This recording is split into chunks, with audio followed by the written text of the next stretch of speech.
सुन लो, अभी भी कह रहे हैं बटोगे बटोगे। अब ये एक हमला कोई हिंदू सभा पर नहीं है, ये मत सोचना कि हिंदू सभा के ऊपर हमला होगा। ये हमला पूरे वर्ष में दुनिया में जितने हिंदू हैं सबके ऊपर है। नमस्कार, मैं हूं राम विश्वकर्मा। आप देख रहे हैं एनबीटी ऑनलाइन। भारत और कनाडा के बीच बढ़ते तनाव के बाद अब कनाडा में उस उपद्रव की शुरुआत होती दिखाई दे रही है जो कनाडा को बहुत महंगी पड़ सकती है। वो कहावत है ना, जब बोया खेत बबूल का तो आम कहां से आए। इस वीडियो में कनाडा द्वारा पोषित खालिस्तानी चरमपंथियों से दो हाथ करने की हुंकार भरते हिंदू समुदाय के वो अप्रवासी भारतीय लोग हैं जो कनाडा के नागरिक हैं। यूपी के सीएम योगी आदित्यनाथ का बटोगे तो कटोगे का नारा इनकी जुबान से भी सुनाई दिया। लंबे समय से खालिस्तानी चरमपंथियों की दुत्कार झेल रहे इन हिंदुओं का गुस्सा तब उबल पड़ा जब कनाडा के ब्रैम्पटन शहर में कुछ खालिस्तानियों ने हिंदू मंदिरों को निशाना बनाया। इतना ही नहीं, इससे भी जब उनका जी नहीं भरा तो उन्होंने मंदिर में आए श्रद्धालुओं से भी मारपीट की। सोशल मीडिया में इससे जुड़ी कुछ वीडियोस भी वायरल हो रही हैं, जिसमें खालिस्तानी झंडे पकड़े कुछ लोग लाठी डंडे लेकर मंदिर में घुसते दिखाई दिए। उन्होंने यहां जमकर उत्पात मचाया, जिससे कनाडा के हिंदू लोग भड़क गए, जिसकी गूंज कनाडा के संसद तक में सुनाई दी है। भारतीय मूल के विपक्षी सांसद चंद्र आर्य ने इसकी निंदा की है। उन्होंने कहा कि यह हरकत देखकर लग रहा है कि अब हद पार हो चुकी है, जबकि इस घटना के बाद लोगों का गुस्सा सार्वजनिक तौर से भी जाहिर हुआ। सैकड़ों की संख्या में हिंदू एकजुट हुए और जरूरत पड़ने पर ईंट का जवाब पत्थर से देने की बात कही। देखिए ये वीडियो।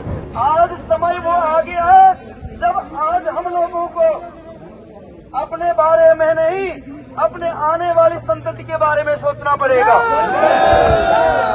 सबको एक होना पड़ेगा। हम किसी का विरोध नहीं करते हैं, लेकिन कोई हमारा विरोध करेगा तो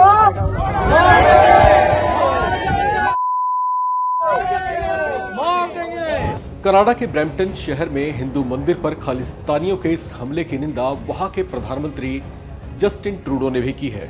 उन्होंने इस घटना की निंदा करते हुए कहा, the acts of violence at the Hindu Sabha Mandir in Brampton today are unacceptable.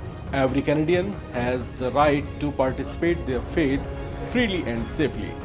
Thank you to Peel Regional Police for swiftly responding to protect the community and investigate this incident. उन्होंने साफ अल्फाज में कहा कि कनाडा में सभी को अपनी मान्यताओं के साथ रहने और जीने का अधिकार है और ब्रैम्पटन में हिंदू सभा मंदिर में हुई हिंसा की घटनाएं अस्वीकार्य हैं। लेकिन उनके इस संदेश में कुछ बातें जो मिसिंग दिखाई दी हैं, वो है उन खालिस्तानी हमलावरों का जिक्र जिन्होंने मंदिर में घुसकर हमले को अंजाम दिया। ये वही खालिस्तानी चरमपंथी हैं जिन्हें ट्रूडो सरकार ने शह दी हुई है। ये कनाडा में भारतीय विरोधी गतिविधियों को जारी रखे हुए हैं, ये जानते समझते हुए भी कि ट्रूडो सरकार अपनी आंखें मूंद लेती है। लेकिन सवाल ये उठ रहे हैं कि वे अब क्या करेंगे जब यही खालिस्तानी चरमपंथी खुद कनाडा में ही उपद्रव बढ़ाने लगेंगे, क्योंकि इनका मन बढ़ाने वाली और हिंसक उपद्रवी प्रवृत्तियों को जानबूझकर हवा देने वाली भी यही ट्रूडो सरकार ही है। इसे अपने ही खंजर से आहिस्ता आहिस्ता कत्ल होना कहा जाए तो गलत नहीं होगा। हालांकि कनाडा की संसद में विपक्षी दलों के सांसद लगातार ट्रूडो सरकार को बीच बीच में आगाह करते रहे हैं कि उनकी सरकार जिस नीति पर चल रही है वो सही नहीं है।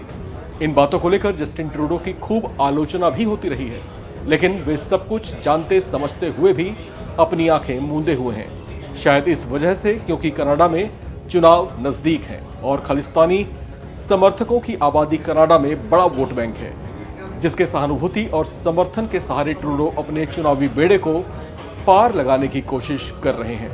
हालांकि इसमें वे सफल कितने होते हैं वो देखना भी आगे दिलचस्प रहेगा। फिलहाल इस खबर में इतना ही। एनबीटी के आप देखते रहिए और इसी तरह की तमाम बड़ी अपडेट्स के लिए आप लगातार हमारे साथ बने रहें। देखते रहें एनबीटी।